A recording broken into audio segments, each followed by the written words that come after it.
ॐ अज्ञानतिमिरान्धस्य ज्ञानाञ्जनशलाकया चक्षुरुन्मीलितं येन तस्मै श्रीगुरवे नमः। श्रीचैतन्यमनोभीष्टं स्थापितं येन भूतले स्वयं रूप कदा मह्यं ददाति स्वपदान्तिकम्। वन्देऽहं श्रीगुरोः श्रीयुतपदकमलं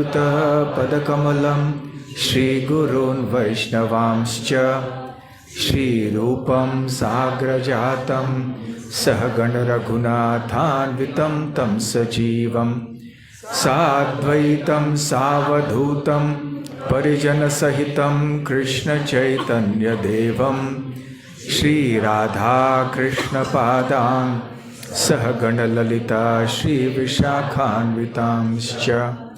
नमो ॐ विष्णुपादाय कृष्णप्रेष्ठाय भूतले श्रीमते भक्तिवेदान्त स्वामिनिति नामिने।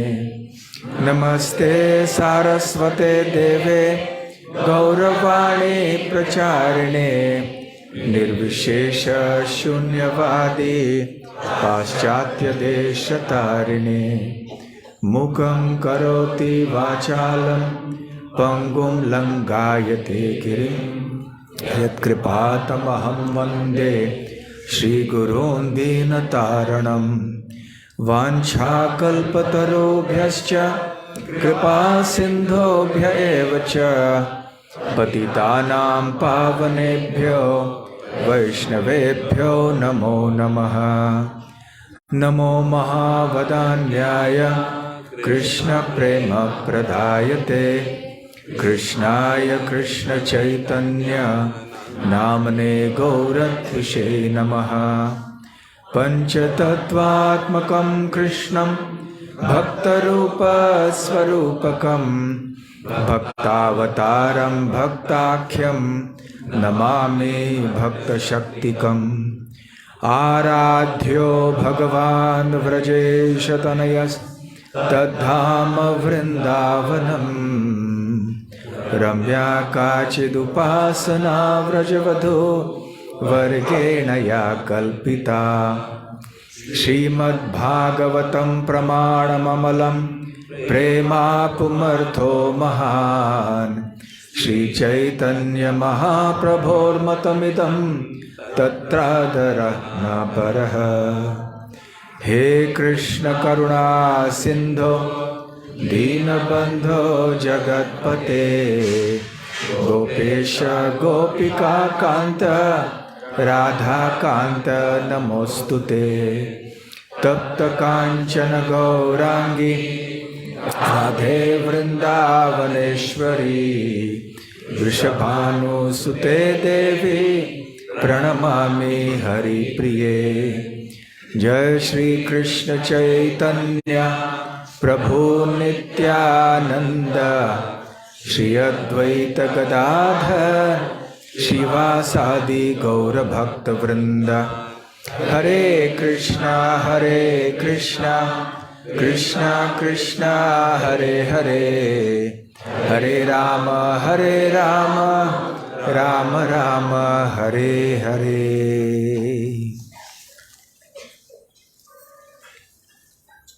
जय जय श्री चैतन्य जय नित्यानंद।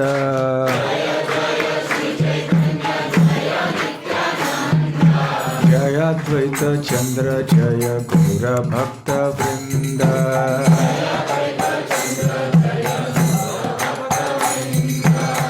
जय जय श्री चैतन्य जय नित्यानंद।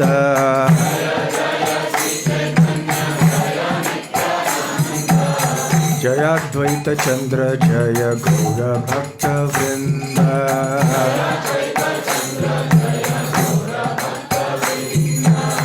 जय जय श्री चैतन्य जय नित्यानंद।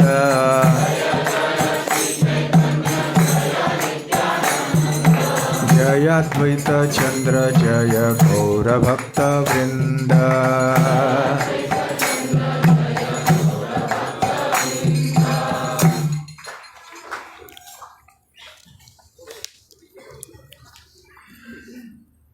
श्री चैतन्य चरितामृत आदि लीला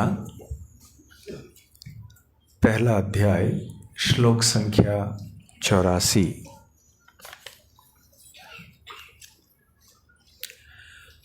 वंदे श्री कृष्ण चैतन्य नित्यानंदो सहोदितो गौड़ोदये पुष्पवन्तो चित्रौषधौ तमोनुदौ वंदे श्री कृष्ण चैतन्य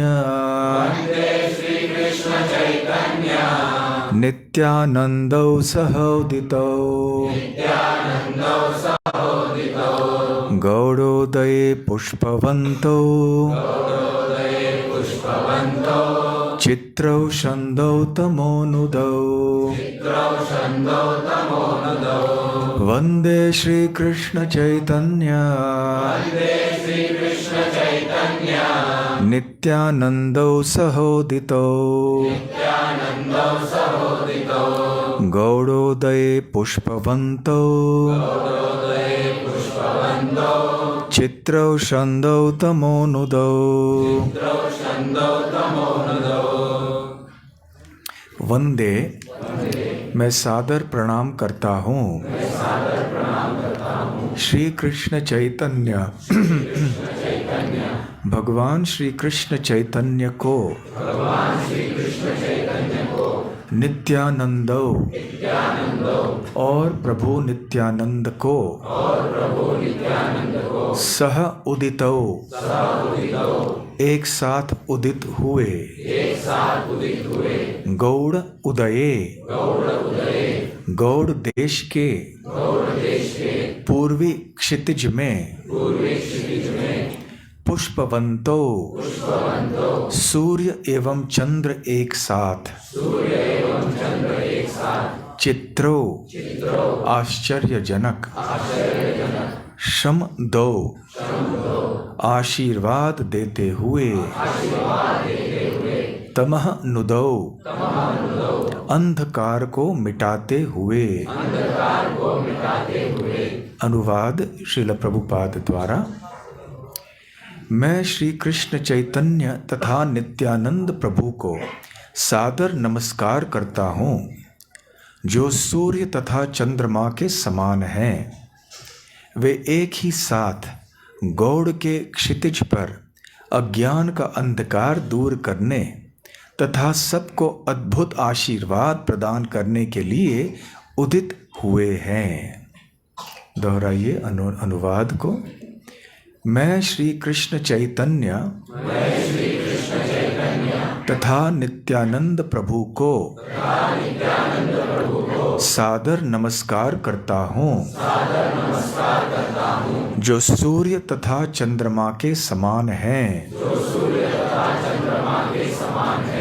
वे एक ही साथ गौड़ के क्षितिज पर अज्ञान का अंधकार दूर करने तथा सबको अद्भुत आशीर्वाद प्रदान करने के लिए उदित हुए हैं। आज नित्यानंद त्रयोदशी का बहुत ही पावन दिवस है। नित्यानंद प्रभु का आविर्भाव इसी तिथि पर लगभग 500 वर्ष पूर्व हुआ था। नित्यानंद प्रभु कौन हैं? चैतन्य महाप्रभु कौन हैं? आप में से जो पहली बार आए हुए हों या नए भक्त हों, अवश्य आप श्री कृष्ण और श्री बलराम को तो जानते ही हैं। वृंदावन में भगवान श्री कृष्ण प्रकट हुए 5000 वर्ष पूर्व उनके बड़े भाई बलराम के साथ, और उन्होंने अनेक लीलाओं को प्रकट किया। उन्होंने इतने मधुर लीलाओं का आनंद लिया वृंदावन में कि वो चाहते थे कि ये जो आनंद है दुनिया के हर एक व्यक्ति को मिलना चाहिए। क्यों? क्योंकि भगवान बहुत कृपालु है। भगवान चाहते हैं कि हम इस दुख भरे भौतिक जगत से मुक्त हो जाएं।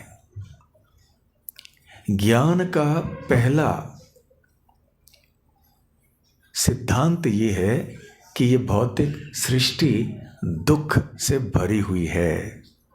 भगवान श्री कृष्ण भगवद गीता में इस संसार का वर्णन करते हुए कहते हैं दुखालयम अशाश्वतम। ये संसार है, दुख का आलय है और अशाश्वत है। यहाँ सब कुछ क्षणभंगुर है और सब कुछ दुख से भरा हुआ है। तो ऐसे जगत में जब कोई व्यक्ति जन्म लेता है तो उसे अनेक क्लेशों का सामना करना होगा। जन्म मृत्यु जरा व्याधि दुख दोषानुदर्शनम। इसलिए श्री कृष्ण कहते हैं कि ज्ञान अर्थात सर्वप्रथम ये समझना कि जब तक यहाँ हम जन्म मृत्यु बुढ़ापा और बीमारी इन चार चीज़ों से ग्रस्त हैं, हम कभी भी सुखी नहीं हो सकते। ये चार दुख हमेशा रहेंगे इस भौतिक जगत में। कभी कभी जो लोग अध्यात्म के क्षेत्र में नहीं हैं वो इन चीज़ों को जानते हुए भी नहीं जानते, इन चीज़ों को देखते हुए भी नहीं देखते हैं। पश्यन्नपि न पश्यति। सभी लोग जानते हैं कि यहाँ मृत्यु होती है, सबको जन्म सबका होता है, बीमारी होती है, बुढ़ापा होता है, सभी लोग जानते हैं। परंतु ये सोचते नहीं हैं कि क्या इन चीज़ों से हम सदैव के लिए मुक्त हो सकते हैं। ऐसा नहीं कि हम कोई दवाई ढूंढ निकालें, गोली लेते रहें जिससे हम बीमारी से दूर हो जाएं, हमेशा के लिए बूढ़े नहीं हो जाएं। अनेक वर्ष पूर्व हमने विदेश की एक पत्रिका देखी थी। मैं स्वयं विदेश में था और डॉक्टर के पास गया था। तो वहाँ बाहर जहाँ प्रतीक्षा गृह होता है वहाँ पे बैठा था, तो कई पत्रिकाएं थी वहाँ सामने। तो उसमें एक बहुत प्रसिद्ध पत्रिका थी जिसमें ये चित्र था सामने कि एक व्यक्ति ये अनेक दवाइयों के साथ में बैठा है और विषय ये था कि क्या हम मृत्यु के ऊपर विजय प्राप्त कर सकते हैं। और इस व्यक्ति का सिद्धांत ये था कि मृत्यु भी एक बीमारी है और जिस तरह से अनेक बीमारियों को रोग हमने विज्ञान के द्वारा ढूंढ निकाला है, वैसे ही हम मृत्यु के लिए भी कोई उपाय ढूंढ सकेंगे।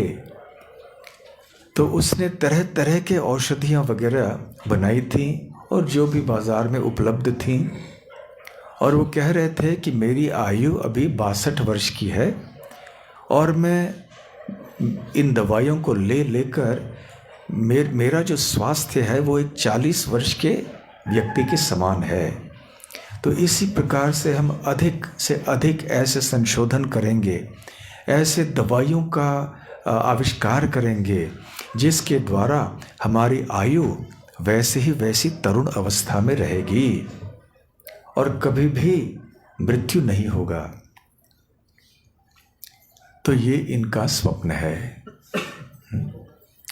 इस दृष्टि से देखा जाए, एक दृष्टि से देखा जाए तो वो सही है कि मृत्यु एक बीमारी है, परंतु बीमारी का इलाज कैसे करना चाहिए वो नहीं जानते। वो आध्यात्मिक दृष्टि से नहीं देख रहे हैं क्योंकि वो जानते ही नहीं हैं कि हम ये शरीर नहीं है, हम तो आत्मा हैं और शरीर को कब तक हम खींच के ले जाएंगे। जितने भी हम दवाइयाँ क्यों ना लेते रहें, परंतु अधिक समय तक नहीं कर पाएंगे। एक बहुत ही प्रसिद्ध लेखक थे और वो चित्र बनाते थे, हास्यपद चित्र बनाते थे, जिसको अंग्रेजी में कार्टून कहते हैं। उन्होंने अनेक ऐसे सिनेमा भी बनाए। बहुत धनी व्यक्ति हो गए। जब उनकी मृत्यु हो गई तो उन्होंने कहा कि मेरे शरीर को ऐसे ठंडक के वातावरण में रखना चाहिए, ठंड वातावरण में, ताकि मेरा शरीर नष्ट न हो जाए, और इतने लंबे समय तक रखना चाहिए इसे कि जब कोई आगे विज्ञान में कोई आविष्कार हो जाए कि कैसे व्यक्ति को पुनर्जीवित किया जा सकता है, तो उस समय मेरे शरीर को पुनर्जीवित कर लेना चाहिए। तो भी देखिए परिस्थिति कैसी विकट हो गई। किन के लिए? वो तो मर गए, उनके लिए नहीं। उनके पीछे जो उनके धन की अपेक्षा कर रहे थे, उनके रिश्तेदार, उनके भाई बहन, बच्चे और उनके बच्चे, क्योंकि जब तक ये पूरी तरह से मरे नहीं हैं, क्योंकि उनको वो ट्यूब लगा लगा कर हॉस्पिटल में जैसे करते हैं वैसे उनको जीवित रखा जा रहा था। ऐसे वैसे तो वो जीवित नहीं थे, परंतु तरह तरह के यंत्रों के द्वारा एक मिथ्या रूप से जीवन को बढ़ाया जा रहा था। तो फिर अंततः 1 साल के बाद, 2 साल के बाद काफ़ी समय बीत गया और ये सारे लोग सोच रहे थे कि होगा नहीं होगा, कब विज्ञान में ऐसे आविष्कार आएगा नहीं आएगा, तब तक ये जो संपत्ति है इसका क्या होगा, किसको मिलेगा। हम हमारे जीवन जीना चाहते हैं, आगे किसको कितना पैसा मिलेगा, हम कहाँ इसका उपयोग करेंगे, कैसे करेंगे, ये सब हम निर्णय नहीं ले पा रहे हैं, क्योंकि ये न जीवित है न मरे हुए हैं। तो अब क्या करना चाहिए? तो ऐसे काफ़ी समय के बाद हैरान होकर ये सारे रिश्तेदारों ने सोच लिया, चलो प्लग निकाल दिया जाए, बस हो गया, अभी नहीं होगा। कितने साल इंतज़ार करेंगे, अब प्रतीक्षा करेंगे कि विज्ञान कोई ऐसे दवाई ले आएगा जिससे कि व्यक्ति सदा के लिए जिएगा। तो लोग इस तरह के स्वप्न देखते रहते हैं, परंतु ये संभव नहीं है। जितना भी विज्ञान आगे बढ़े ये संभव नहीं है। और यदि समझ लीजिए हम सफल हो भी गए, तर्क के लिए यदि मान भी लिया कि हम सफल हो गए, क्या पाया हमने? यही हम रहेंगे बस यहाँ पर। जब तक हम हैं, हम शाश्वत जीवन को प्राप्त नहीं कर पाएंगे, भगवान के धाम में जाकर सचमुच आनंद को प्राप्त नहीं कर पाएंगे, एक मशीन की तरह, यंत्र की तरह रह जाएंगे यहाँ पर। तो ये दुनिया दुख का आलय है। और भगवान ने ये दुनिया किसके लिए बनाई है? जो उनकी भक्ति नहीं करना चाहते हैं, जो उनके धाम में, उनके शरण में रह के शुद्ध रूप से उनकी प्रेममयी सेवा नहीं करना चाहते हैं, इसलिए ये दुनिया बनी है। और फिर भगवान सोचते हैं क्या करें, ये सारे जीव जो मेरे अंश हैं ये जिद्दी हैं, मेरी सेवा नहीं करना चाहते हैं, स्वतंत्र होकर भोग करके सुखी बनना चाहते हैं, परंतु ये तो संभव नहीं है। उनके लिए ऐसे एक दुनिया में बना लो जिसमें ऐसे वो स्वप्न को देख सकें, और ऐसे स्वप्न देखते देखते एक दिन वो उस सपने से जाग जाएंगे और उनको पता चलेगा कि ये यहाँ पर ये स्वप्न पूर्ण नहीं होगा, स्वप्न स्वप्न ही रहेगा। इसलिए भगवान श्री कृष्ण तरह तरह से प्रयास करते हैं। इसलिए तो उन्होंने सारे वेद, पुराण, उपनिषद आदि शास्त्रों का निर्माण किया, की रचना की। उन्होंने इतनी सारे व्यवस्थाएं की ये संसार के बद्ध जीवों के लिए। इतने सारे साधुओं को भेजते रहे, अपने नाम के रूप में प्रकट हुए, अपने श्री विग्रह के रूप में प्रकट हुए। अनेक मार्गों के द्वारा भगवान चाहते थे कि मैं जीवों का उद्धार करूं, और अंततः उन्होंने सोचा मुझे स्वयं भी अवतीर्ण होना होगा। मेरे अवतारों को तो मैंने भेज दिया, अब स्वयं मुझे भी अवतीर्ण होना होगा। इसलिए 5000 वर्ष पूर्व श्री कृष्ण अपने बड़े भाई बलराम के साथ आके वृंदावन की लीला प्रदर्शित करने लगे। इतने सुंदर मधुर आनंदप्रद लीलाएं जिनके बारे में सुनने मात्र से, देखने की बात और भाग लेने की बात तो बहुत दूर की रही, केवल इन लीलाओं के बारे में सुनने से इतना आनंद का अनुभव होता है कि व्यक्ति संसार के तथाकथित सुख को भूल जाता है और भगवान की भक्ति में लग जाता है। तो भगवान ने ऐसी लीलाएं तो की और इन लीलाओं के द्वारा स्वयं बहुत आनंद, दिव्य आनंद का अनुभव किया। उनके भक्तों ने भी दिव्य आनंद का अनुभव किया। परंतु भगवान सोचने लगे वृंदावन की लीलाओं को समाप्त करके और उसके बाद कुरुक्षेत्र में भगवत गीता को उपदेश आदि सब दे दिया और भगवान लौट के चले गए गोलोक वृंदावन स्वधाम। फिर सोचने लग गए कि अरे इतने लोग बच गए जो कि अभी तक जन्म मृत्यु के चक्र में अटक के पड़े हैं, उनका क्या होगा? मैं तो अवतीर्ण हो गया, इतनी सारी लीलाएं मैंने की, लेकिन इतने सारे लोग हैं और ये कलयुग आने वाला है और इसमें लोगों की क्षमता या योग्यता बिल्कुल नहीं होती है आध्यात्मिक जीवन में साधन भजन करने के लिए, तो इनका क्या होगा? तो भगवान करुणामय है। सबसे महत्वपूर्ण जो भगवान के गुण हैं उनमें से दो हैं, एक है उनका सौंदर्य और दूसरा है उनकी कृपा, उनकी करुणा का भाव। तो भगवान श्री कृष्ण सोचने लगे कैसे इनका उद्धार होगा। इसलिए उन्होंने सोचा नहीं, यद्यपि द्वापर युग के अंत में मैं स्वयं मेरे बड़े भाई बलराम के साथ में आया था यहाँ पर, संपूर्ण वृंदावन को ही मैंने यहाँ धरातल पर प्रकट किया, फिर भी कितने लोगों का उद्धार नहीं हुआ। तो मुझे पुनः इस कलयुग में प्रकट होना चाहिए।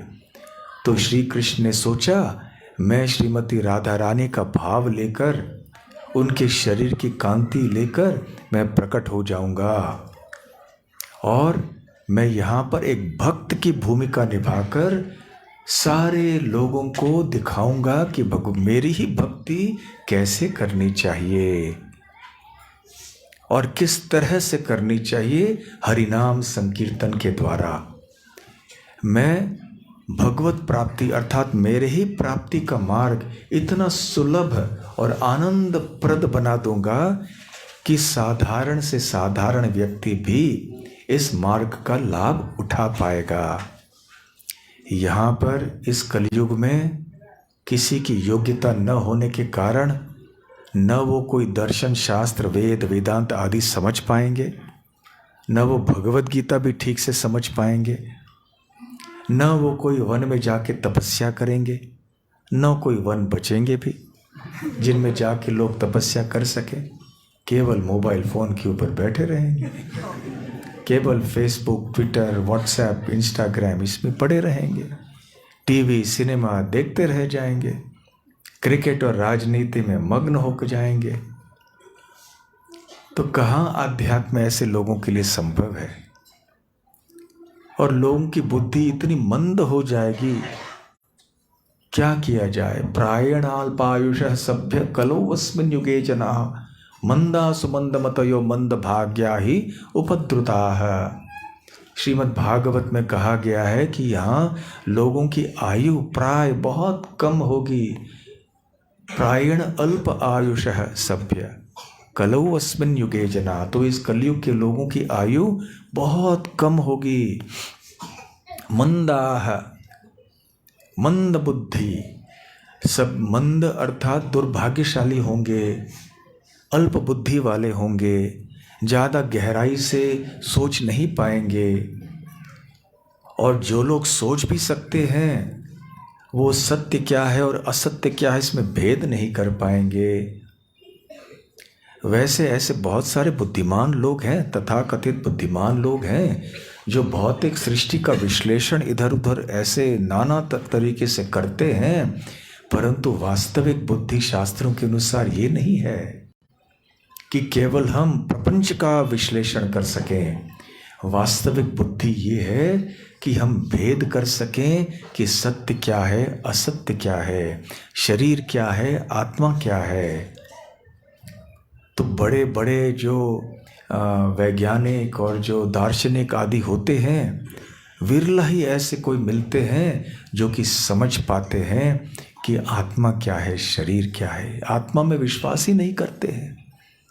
तो वैसे भी कलयुग में भागवतम के अनुसार सब मंद बुद्धि के होते हैं, मंद भाग्य होते हैं, दुर्भाग्यशाली होते हैं। और जो भी गिने चुने बहुत बुद्धिमान होते हैं वो भी इस प्रकार से बुद्धिमान होते हैं, जड़ विद्या में ही मग्न हो जाते हैं। तो क्या करना चाहिए इन लोगों के लिए, कैसे इनका उद्धार हो सकेगा? तो भगवान श्री कृष्ण ने कहा कि मैं चैतन्य महाप्रभु के रूप में प्रकट हो जाऊंगा और सन्यास लेकर मेरा नाम होगा श्री कृष्ण चैतन्य।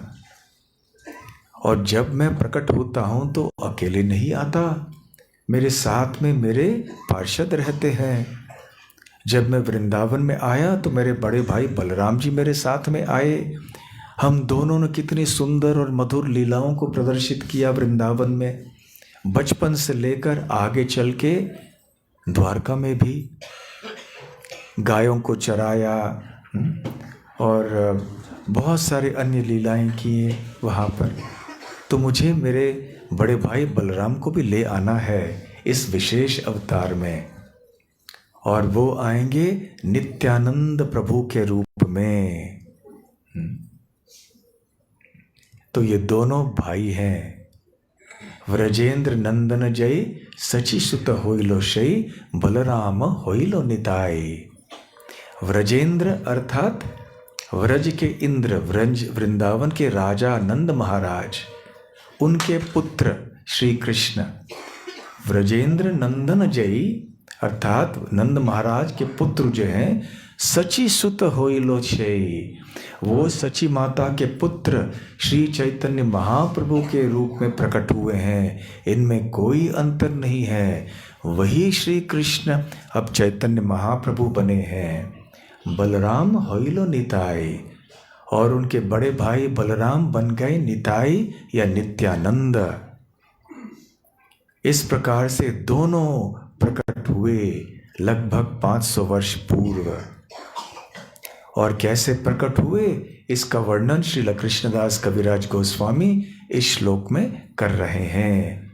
वो नमन करते हैं, वंदे, प्रणाम करते हैं, स्तुति करते हैं। किनकी? इन दोनों की। श्री कृष्ण चैतन्य जो कि चैतन्य महाप्रभु हैं, और नित्यानंद प्रभु जो कि स्वयं बलराम है। और क्या कहते हैं? वंदे श्री कृष्ण चैतन्य नित्यानंद सह उदितो। मैं दोनों के चरणों में नमन करता हूँ, प्रणाम करता हूँ। किनके? श्री कृष्ण चैतन्य और नित्यानंद, जो कि जिनका उदय हुआ है एक साथ में। सह उदितौ, उदितौ अर्थात द्विवचन है ना, तो सह उदितौ किस प्रकार से उदित हुए हैं और कहाँ पे उदित हुए हैं? पुष्पवंतो, सूर्य और चंद्र के समान दोनों एक साथ उदित हुए हैं। ये हर बार नहीं देखा जाता कि सूर्य और चांद दोनों एक साथ उदित हो रहे हैं, कभी कभी होता है। परंतु ये दो सूर्य और चांद, दिव्य सूर्य और दिव्य चांद, ये एक साथ उदित हुए हैं। कहाँ पे उदित हुए हैं? गौड़ोदय, गौड़ देश, गौड़ देश अर्थात बंगाल। गौड़ के क्षितिज के पूर्व भाग में उनका उदय हुआ। किनका? श्री कृष्ण चैतन्य और नित्यानंद प्रभु। वंदे श्री कृष्ण चैतन्य नित्यानंदौ सह उदितौ गौड़ोदय पुष्पवंतो। तो ये उदित हुए किसके लिए? क्या उद्देश्य था उनका? दो उद्देश्य थे, शम दौ और तमो नुदौ। शम दौ अर्थात, शम अर्थात अद्भुत, संपूर्ण, दौ मतलब देना। शम दौ अर्थात श्रील प्रभुपाद समझाते हैं ऐसे एक अद्भुत और आश्चर्यजनक आशीर्वाद प्रदान करना जिस प्रकार का आशीर्वाद पहले किसी भी भगवान के अवतार ने प्रदान नहीं किया है। ऐसे अद्भुत आशीर्वाद प्रदान करने के लिए आए। और तमोनुदौ, तमो अर्थात अज्ञान का अंधकार, और कलयुग में तो घोर अज्ञान का अंधकार है। इस कलयुग में लोग धर्म को अधर्म मानते हैं और अधर्म को धर्म मानते हैं। यहाँ विपरीत परिस्थिति है और सभी लोग इसी प्रकार से अज्ञान के अंधकार के सागर में डूबे हुए हैं। तो ऐसे अज्ञान के अंधकार को नष्ट करने के लिए और कलयुग के लोगों के ऊपर एक अद्भुत और आश्चर्यजनक और अपूर्व वरदान और आशीर्वाद प्रदान करने के लिए वो प्रकट हुए हैं। न भूतो न भविष्यति, ऐसे इतिहास में कोई भी अवतार नहीं हुए हैं जिन्होंने इस प्रकार का आशीर्वाद दिया है, और न होंगे तो अगली बार जब चैतन्य महाप्रभु नित्यानंद प्रभु आएंगे तभी होगा, और उसके लिए बहुत लंबा समय है। बहुत अर्थात बहुत अधिक, उसकी गणना अभी हम नहीं करेंगे। तो इसलिए ये दो बहुत ही विचित्र अद्भुत अवतार हैं भगवान श्री कृष्ण के, बल्कि इनको अवतार नहीं कहते हैं। श्री कृष्ण चैतन्य स्वयं अवतारी कृष्ण हैं। वृंदावन के श्री कृष्ण से अन्य जितने भी अवतार हैं वो अद्भुत, वो प्रकट होते हैं। इसलिए राम, नरसिंह, मत्स्य, कूर्म ये अवतार माने जाते हैं, और वृंदावन के श्री कृष्ण अवतारी हैं। वो भी अवतार लेते हैं, इसलिए उनको भी अवतार कहा जा सकता है। परंतु क्योंकि वो अन्य समस्त अवतारों के उद्गम हैं, इसलिए उनको अवतारी कहते हैं। तो चैतन्य महाप्रभु अवतारी कृष्ण हैं, अवतार नहीं है। वो स्वयं वृंदावन के श्री कृष्ण इस एक बहुत ही अपूर्व रूप में प्रकट हुए हैं। उसी प्रकार से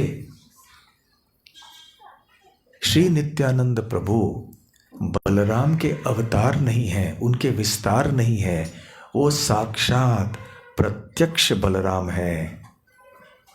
और दोनों कृष्ण और बलराम अपने निजी रूप में चैतन्य महाप्रभु और नित्यानंद प्रभु के रूप में प्रकट हुए हैं। और इस तरह से दुनिया के लोगों को, कलयुग के लोगों के ऊपर अद्भुत आशीर्वाद और वरदान प्रदान करने के लिए।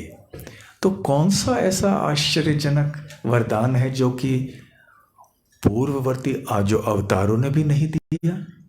क्या भगवान नरसिंह देव ने वरदान नहीं दिया, आशीर्वाद नहीं दिया? क्या मत्स्य अवतार, कूर्म अवतार, श्री रामचंद्र, क्या उन्होंने आशीर्वाद नहीं दिए लोगों के लिए?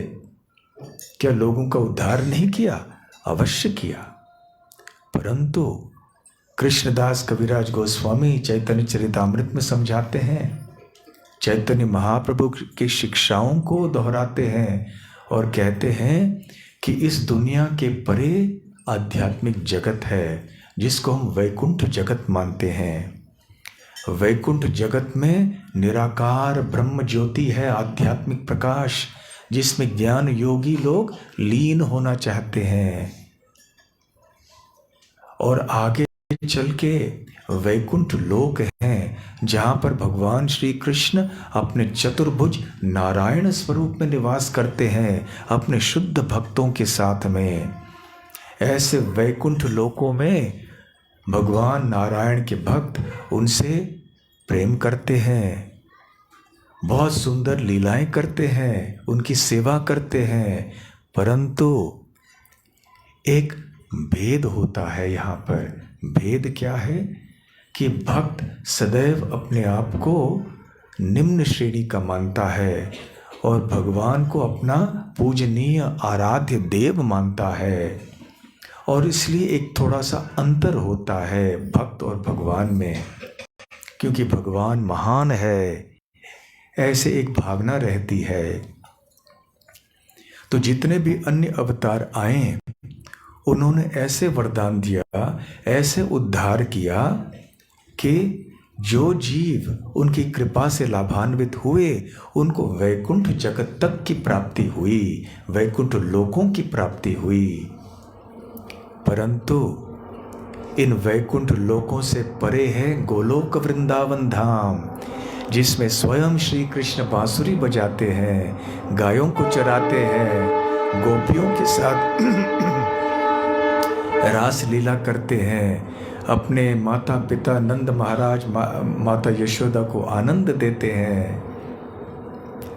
ऐसे वृंदावन धाम में जहाँ बलराम जी उनकी लीला में साथ देते हैं, ऐसे गोलोक वृंदावन की प्राप्ति बहुत ही विशेष है, क्योंकि वहाँ पर वो जो एक अंतर होता है भक्त और भगवान में, वो नहीं रहता। और वहाँ पर भक्त इतने निकट से, इतनी मधुरता से प्रेम करते हैं और सेवा करते हैं श्री कृष्ण और श्री बलराम की, कि इसकी तुलना नहीं की जा सकती। वहाँ पर उनके भक्त श्री कृष्ण के मित्र बन जाते हैं, उनके प्रेमिकाएं बन जाते हैं, उनके माता पिता के समान बन जाते हैं, इत्यादि। ऐसी चीज़ें विरला ही कहीं और दिखाई पड़ती हैं। तो इस तरह का सर्वोच्च निकटता का स्तर भक्ति में वो प्रभु रामचंद्र भी नहीं दे पाए।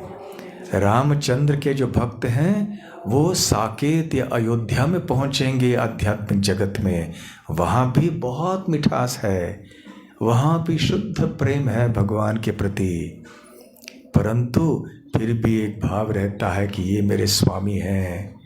हनुमान जी वहाँ भी सेवा करते हैं श्री रामचंद्र के, परंतु वो कभी ये नहीं सोचते कि वो रामचंद्र के कंधे पे हाथ रखेंगे और कहेंगे कैसे हो।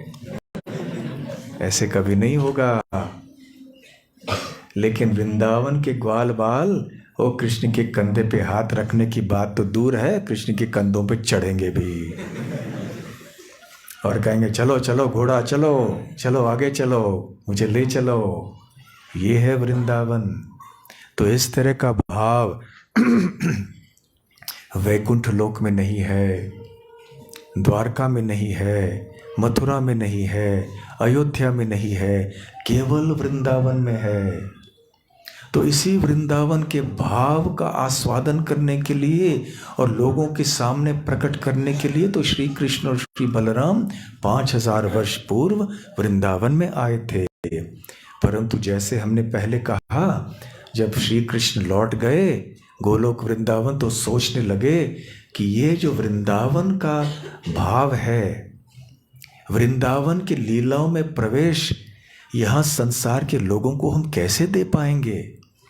मेरे जितने भी अन्य अवतार हैं वो तो जन्म मृत्यु के चक्र से छुटकारा दिलाते हैं कल लोगों को, वैकुंठ जगत तक उनको पहुंचा देते हैं, शुद्ध भक्त बना देते हैं, परंतु वृंदावन में प्रवेश करना ये मेरे सिवाय कोई नहीं कर सकता है। इसलिए मुझे ही जाना होगा और मैं भगवान के रूप में नहीं जाऊंगा, मैं भक्त बनकर जाऊंगा और साथ में बलराम को भी ले जाऊंगा। हम दोनों मिलके ऐसा एक दिव्य षड्यंत्र रचाएंगे वहां पे कि लोग न जानते हुए भी शुद्ध भक्त बन जाएंगे, वो मेरी भक्ति के रास्ते में आ जाएंगे। और बस यूं ही ऐसे बस साधारण इधर उधर हरि नाम लेते लेते लेते उनकी प्रगति होती रहेगी। एक दिन हरि नाम में इतनी रुचि हो जाएगी, इतने वो पावन हो जाएंगे कि फिर मैं उनको ले आऊँगा मेरे वृंदावन धाम में। और क्योंकि ये लोग इतने अयोग्य हैं कलयुग में, तपस्या की उनकी बस की बात है ही नहीं, और ऐसे शास्त्रों का अध्ययन भी इनके लिए नहीं है, सो जाते हैं। जैसे ही शास्त्र खोलें तो नींद आ जाती है। तपस्या करने की क्षमता है नहीं, शरीर में कष्ट होते रहते, आधा घंटा क्या 10 मिनट भी बस शांति से स्थिर होकर बैठ नहीं सकते। पीठ दर्द करता है, घुटने दर्द करते हैं, मन इधर उधर जाता है। तो न ये तपस्या के लिए योग्य है, न वेदांत के अध्ययन के लिए योग्य है, न बड़े बड़े यज्ञ आदि करने के लिए योग्य है। गायों को तो मार डाला, तो फिर घी कहाँ से मिलेगा, यज्ञ कहाँ से होंगे।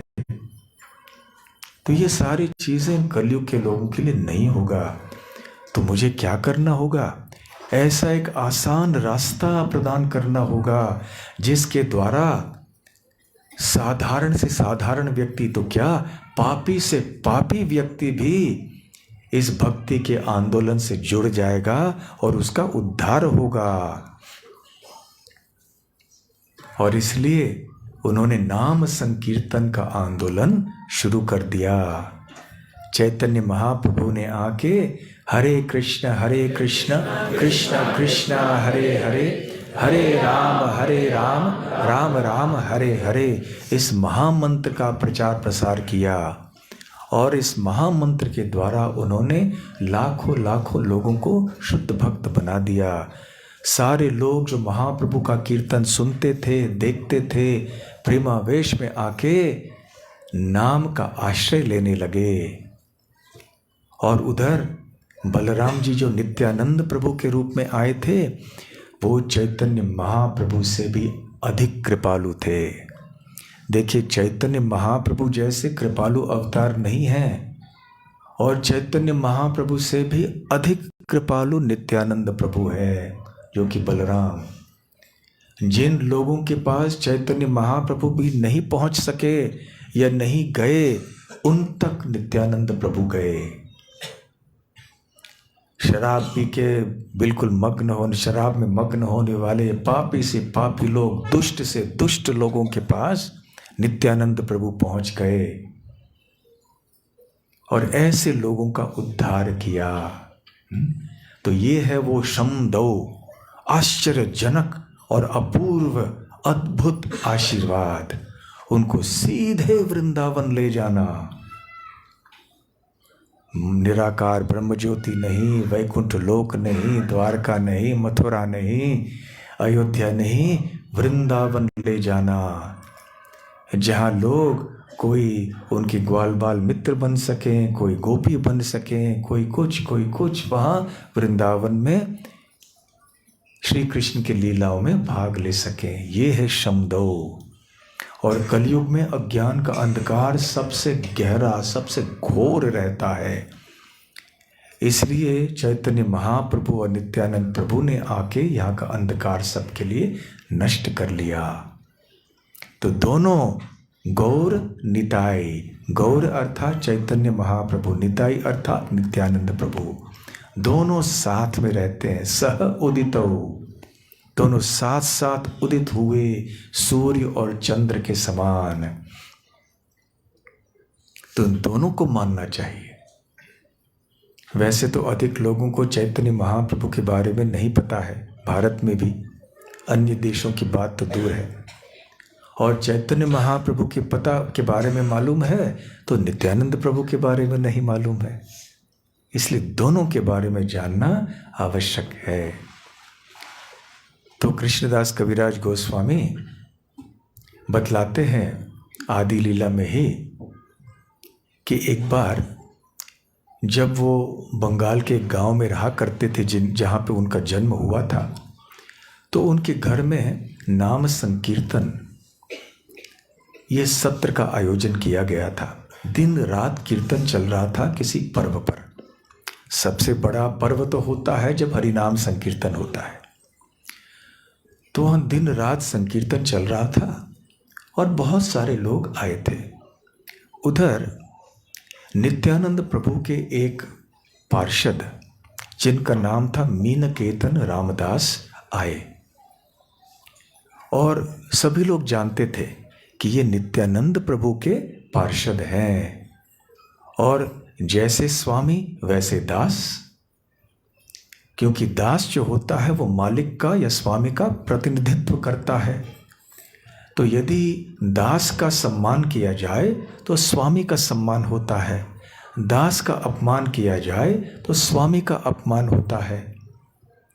और इसके अतिरिक्त क्योंकि ये नित्यानंद प्रभु के विशेष दास थे, इसलिए नित्यानंद प्रभु की तरह ही वो अद्भुत भक्ति की शक्ति को प्रकट करते थे।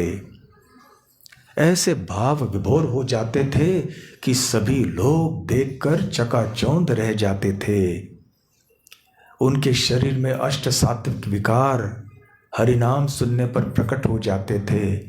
कभी प्रेमावेश में आके किसी व्यक्ति के ऊपर चढ़ जाते थे जो कि उनको दंडवत प्रणाम कर रहा होता था। कभी उनके बांसुरी से उनको मार देते थे ऐसे हल्के, कभी किसी को थप्पड़ मार देते थे प्रेम में। तो लोग उनको समझते नहीं थे, क्योंकि नित्यानंद प्रभु भी अवधूत थे। अवधूत कभी कभी ऐसे कार्य करते हैं जिनको कि दूसरे लोग या साधारण लोग समझ नहीं सकते हैं। तो मीनकेतन रामदास भी वैसे ही थे, और उनकी अद्भुत शक्ति को देखकर सभी लोग उनको प्रणाम करने लगे। वो आए और बैठे। उधर श्री विग्रह की सेवा एक ब्राह्मण कर रहे थे जिनका नाम था गुणार्णव मिश्र। उन्होंने देखा कि मीनकेतन रामदास जो कि नित्यानंद प्रभु के परम सेवक हैं पधारे हैं, परंतु उन्होंने जैसा उचित है वैसे स्वागत नहीं किया उनका। जब एक बहुत अति सम्माननीय व्यक्ति पधारते हैं तो यदि कोई व्यासासन पर बैठ के भी प्रवचन दे रहा हो तो कम से कम उनका स्वागत तो करना चाहिए, और यदि वो बहुत ही पूजनीय हो तो व्यासासन से उतर के प्रणाम करके फिर से उनकी अनुमति से व्यासासन पर बैठना चाहिए। और पुजारी सेवा भी कर रहा हो कोई तो कम से कम सम्मान तो करना चाहिए वहाँ से। तो उस समय गुणार्णव मिश्र ने सोचा कि मैं अर्चा विग्रह की सेवा कर रहा हूँ, तो अभी मैं इनका स्वागत नहीं कर सकता, तो उन्होंने स्वागत नहीं किया। तो मीनकेतन रामदास ने सोचा कि ये रहा दूसरा रोमहर्षण सूत। तो रोमहर्षण सूत कौन थे? सूत गोस्वामी के पिता थे। सूत गोस्वामी कौन थे? उन्होंने श्रीमद् भागवत नैमिषारण्य में एकत्र हुए साधुओं को सुनाया। सूत गोस्वामी वहाँ पर उपस्थित थे गंगा के तट पर, जबकि राजा परीक्षित को शुकदेव गोस्वामी ने श्रीमद् भागवतम सुनाया था। बहुत अन्य संत ऋषि मुनिगण भी थे उस समय। तो सूत गोस्वामी ने श्रीमद् भागवत वहाँ सुना शुकदेव गोस्वामी के मुखारविंद से, और फिर भ्रमण करते करते नैमिषारण्य पहुँचे। तो वहाँ उनको व्यासपीठ पर बिठाया गया और उन्होंने श्रीमद् भागवतम वहाँ के ऋषियों को सुनाया। तो सूत गोस्वामी के पिता थे रोमहर्षण सूत। तो एक बार जब बलराम जी तीर्थ यात्रा में निकल पड़े थे तो वो नैमिषारण्य में आए। उस समय रोमहर्षण सूत पुराणों पे कोई व्याख्यान दे रहे थे। जब उन्होंने बलराम को पधारते हुए देखा तो उनका कर्तव्य था कि वो व्यासासन से उठें और उनको नमस्कार करें, परंतु ऐसे रोमहर्षण सूत ने नहीं किया। तो बलराम जी को बड़ा क्रोध आया, वो तो स्वयं भगवान हैं। तो उन्होंने एक घास का तिनका उठाया और अपने योग शक्ति से घास के तिनके से रोमहर्षण सूत की हत्या कर दी, उनका उद्धार कर दिया।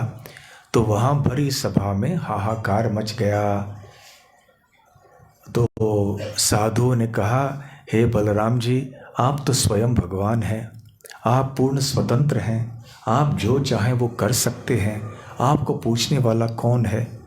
परंतु फिर भी ये एक संत है, ऋषि हैं, ये भागवत की कथा कर, ये पुराणों की कथा कर रहे थे, तो इस प्रकार से आपका करना हमारी राय में उचित नहीं है। तो आप क्या कर सकते हैं इसके बारे में ज़रा सोचिए। तो बलराम ने कहा कि जो मैंने किया है वो कर दिया है, तो अब क्या किया जाए। तो संतों ने कहा कि एक व्यक्ति अपने पुत्र के रूप में जीवित रहता है, भले व्यक्ति की मृत्यु हो जाए परंतु पुत्र जीवित है तो वो पुत्र के रूप में जीता है, ऐसे शास्त्रों का कथन है। तो ठीक है, जो भी शक्ति है इनके अंदर, जो ज्ञान है वो उनके पुत्र को प्राप्त हो जाए, इसलिए फिर इनका पुत्र जो है वो उनका प्रतिनिधित्व करेगा।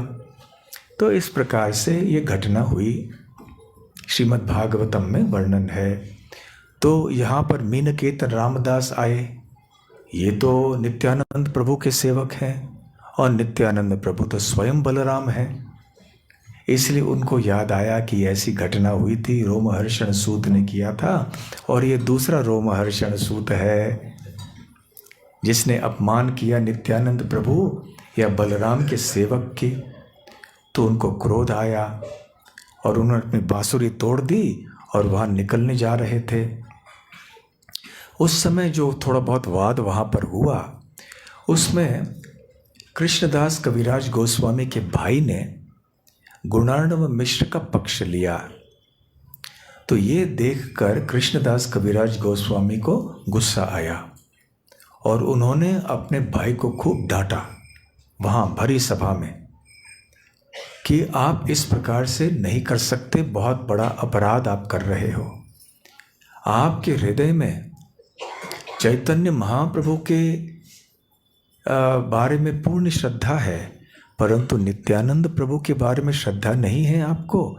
ऐसा नहीं हो सकता, दोनों एक ही हैं। आप एक में श्रद्धा रखते हो, दूसरों में नहीं रखते, तो ऐसा नहीं हो सकता। इससे अच्छा ये है कि आप या तो नास्तिक बन के दोनों को नकार दो, या तो फिर आप भक्त बनना चाहते हो तो दोनों को स्वीकार करना चाहिए। आप एक को स्वीकार करना, दूसरे को नहीं करना, ऐसे नहीं हो सकता है। ये अर्ध कुक्कुटी न्याय के समान है। आप जानते हैं ना अर्ध कुक्कुटी न्याय क्या है? एक किसान था एक बार, उसके पास एक मुर्गी थी और बड़ा चमत्कार था। क्या था चमत्कार? ये मुर्गी रोज एक सोने का अंडा देती थी। तो रोज एक एक सोने का अंडा प्राप्त करने के कारण ये तो बहुत धनी हो गया किसान। परंतु ये संसार का नियम ऐसे है, व्यक्ति के अंदर लोभ बढ़ जाता है स्वाभाविक रूप से। थोड़ा धन प्राप्त कर लें, ये लोभ बढ़ता, और चाहिए और चाहिए और चाहिए। तो इस प्रकार से उसने सोचा मुझे और धन चाहिए। तो केवल धन नहीं चाहिए, मुझे खर्च भी बचाना है। अभी मैं ये मुर्गी का पालन करता हूँ, इसके मुंह में मुझे बहुत अनाज देना पड़ता है उसको खाने के लिए। तो मुझे केवल सोने का अंडा चाहिए, परंतु जो मुर्गियों को खिलाने का खर्च है वो मुझे नहीं चाहिए। और ये मुर्गी खाती कैसे है? मुख से खाती है। तो गर्दन ही काट दो मुर्गी की। गर्दन काट दूंगा तो मुख नहीं रहेगा, मुख नहीं रहेगा तो मुर्गी खाएगी नहीं खाएगी तो मेरा खर्चा बच जाएगा और मैं सोने का अंडा प्राप्त करता रहूंगा, क्योंकि पीछे का भाग तो रहेगा। परंतु मूर्ख था, उसको पता नहीं था कि गर्दन काट दी तो मुर्गी मर जाएगी। जब मर जाएगी मुर्गी तो अंडे भी नहीं देगी। तो जो भी उसे अंडे वगैरह भी मिल रहे थे वो भी आना बंद हो गया। इसलिए सोने का अंडा चाहिए तो मुर्गियों को खिलाना भी चाहिए, वो खर्चा भी सहन कर लेना चाहिए। तो इसका तात्पर्य ये है, प्रभुपाद जी ने बहुत बार समझाया कि हम एक चीज़ को स्वीकार करते हैं, दूसरे जो संबंधित है उससे उसको नहीं स्वीकार करते। ऐसे नहीं हो सकता। हम कृष्ण को स्वीकार करेंगे, राधा रानी को नहीं स्वीकार करेंगे। राम को स्वीकार करेंगे, सीता देवी को स्वीकार नहीं करेंगे। कृष्ण को स्वीकार करेंगे, बलराम को नहीं करेंगे। ऐसे नहीं होता, दोनों को स्वीकार करना होगा। तो इसलिए कृष्णदास कविराज गोस्वामी ने अपने भाई को डांट कर कहा कि तुम ये अर्ध कुक्कुटी न्याय के शिकार मत बनो। तो फिर वैसे ये समाप्त हो गया ये वाद। मीनकेतन रामदास तो चले गए, परंतु नित्यानंद प्रभु कृष्णदास कविराज गोस्वामी के ऊपर बहुत प्रसन्न हुए कि तुमने भरी सभा में क्यों न हो, परंतु तुमने सही भर्त्सना की, सही डांट सुनाई तुम्हारे भाई को, क्योंकि उसे पता होना चाहिए था कि मैं और श्री गौरांग महाप्रभु अभिन्न हैं। इसलिए जब कविराज गोस्वामी रात को सो रहे थे, उसी रात को, तो उनके स्वप्न में नित्यानंद प्रभु आए। स्वयं कविराज गोस्वामी वर्णन करते हैं चैतन्य चरितामृत में, और वो कहते हैं कि नित्यानंद प्रभु प्रकट हुए मेरे स्वप्न में और इतने आकर्षक दिख रहे थे। उन्होंने विस्तार में उनका वर्णन किया कि कितने वो सुंदर रूप में प्रकट हुए थे उनके सामने। नीले धोती, फिर उतरिया भी था, और रेशम के कपड़े की पगड़ी पहनी हुई थी, तरह तरह के आभूषणों से सुसज्जित थे वो, और उनके दांत भी अनार के बीजों के समान सुंदर लग रहे थे, क्योंकि वो तांबूल आदि का चर्वण कर रहे थे। और वो कृष्ण कृष्ण कृष्ण कृष्ण कहते हुए झूम रहे थे दिव्य आनंद में, और उनके साथ में भी बहुत सारे उनके पार्षद उसी तरह से कृष्ण कृष्ण कहते हुए झूम रहे थे दिव्य आनंद में। और फिर बड़ी कृपा की नित्यानंद प्रभु ने कविराज गोस्वामी के ऊपर। क्या किया? उनके चरण कमल कविराज गोस्वामी के सर के ऊपर रखे और कहा कि मैं तुम्हारे ऊपर बहुत प्रसन्न हूँ, क्योंकि तुम्हारे भाई को तुमने सही उपदेश दिया। अब उन्होंने ऐसे हाथ ऊपर करके इशारा किया, अब जाओ वृंदावन, सर्वलभ्य, सारे जितने भी प्राप्त तुम्हारी इच्छाएं हैं वो वहाँ पर वृंदावन में पूर्ण होंगी, तुरंत निकल जाओ वृंदावन के लिए। तो ऐसे अपने हाथ से इशारा करके उन्होंने ये कहा, और फिर वो सपना टूट गया और कविराज गोस्वामी नींद से जागे। और जैसे ही जागे तो उन्होंने सोचा, अरे ये किस प्रकार का अद्भुत स्वप्न था जिसको कि मैंने देखा, और इसमें नित्यानंद प्रभु प्रकट हुए थे मेरे सामने। और नित्यानंद प्रभु प्रकट होकर उन्होंने मुझे आदेश दिया कि वृंदावन चले जाओ, वहाँ तुम्हें सब कुछ मिल जाएगा। तो मुझे नित्यानंद प्रभु की कृपा प्राप्त हुई है, उनके आदेश का पालन करने में एक क्षण भी देरी नहीं करनी चाहिए। तो जैसे ही वो उठे, कविराज गोस्वामी कहते हैं उसी क्षण जैसे मैं उठा, मैं वृंदावन की ओर निकल पड़ा। सबको हेलो टाटा बाय बाय बोलने का समय नहीं था। ये पैसा भी ले लूँ, मेरा वो ये भी शेयर बाज़ार का सर्टिफिकेट साथ में ले लूँ, कुछ हो जाए, कुछ सोना चांदी साथ में ले लूँ, कुछ मुश्किल आ जाए बाद में पता नहीं, खाली हाथ निकल पड़े, उठे सो उठे, निकल पड़े वृंदावन की ओर और पहुँच गए। फिर वो लिखते हैं कि नित्यानंद प्रभु की कृपा से मुझे रूप और सनातन गोस्वामियों का संग मिला, रघुनाथ दास गोस्वामी और स्वरूप दामोदर का संग मिला, मुझे मदन मोहन जी की करुणा प्राप्त हो गई, मुझे वृंदावन धाम का वास और आश्रय प्राप्त हो गया। मैं कितना अयोग्य हूँ कि मेरे नाम का उच्चारण करने मात्र से किसी व्यक्ति के पुण्य क्षीण हो जाते हैं, परंतु नित्यानंद प्रभु में मुझ जैसे पापी और पतित व्यक्ति के ऊपर ऐसे कृपा की है। तो ऐसे नित्यानंद प्रभु का गुणगान करते करते कविराज गोस्वामी अपने अहो सौभाग्य का वर्णन करते हैं।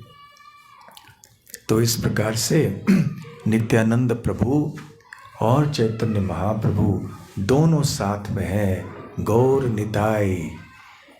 इसलिए हमें इस कलयुग में खास करके इन दोनों अवतारों का पूरा सम्मान करना चाहिए और इनका आश्रय लेना चाहिए। यहाँ पर कलयुग में युग धर्म क्या है? हरिनाम संकीर्तन। और विशेष मंत्र कौन सा है भगवान का? हरे कृष्ण महामंत्र। परंतु हमें हरे कृष्ण महामंत्र लेने के लिए भी योग्यता नहीं है। क्यों नहीं है? क्योंकि हरि नाम लेते लेते भी नींद आती है, मन भटकता है। हरि नाम लेने के लिए भी जो इतना सुलभ मार्ग है, हम इस योग्य नहीं हैं कलयुग में, इसलिए हमें योग्य बनाने के लिए, हरि नाम लेने के लिए गौरांग महाप्रभु और नित्यानंद प्रभु आए हैं। न केवल हमें वो मार्ग प्रदान करने के लिए, परंतु उस मार्ग को स्वीकार करने की योग्यता को भी प्रदान करने के लिए आए हैं।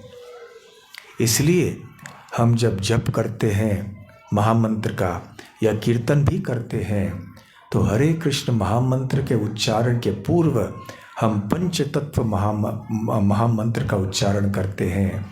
श्री कृष्ण चैतन्य प्रभु नित्यानंद श्री अद्वैत गदाधर श्रीवास आदि गौर भक्त वृंद, ये पंच तत्व मंत्र है। चैतन्य महाप्रभु और नित्यानंद प्रभु के साथ में उनके और भी पार्षद हैं, अद्वैत आचार्य हैं, श्रीवास ठाकुर हैं, और कौन है? गदाधर पंडित हैं, और कौन है? गौर भक्त वृंद, भक्त वृंद, और उनके भक्त वृंद बहुत सारे भक्त हैं। तो इन सब के चरणों में हम नमन करते हैं, उनका आश्रय लेते हैं। ये बहुत ज़्यादा कृपालु हैं। और हम जब पंच तत्व मंत्र कहते हैं सही भाव से, चैतन्य महाप्रभु और नित्यानंद प्रभु के चरणों में ये प्रार्थना करते हैं, याचना करते हैं कि हरिनाम लेने के लिए हमें योग्यता दीजिए।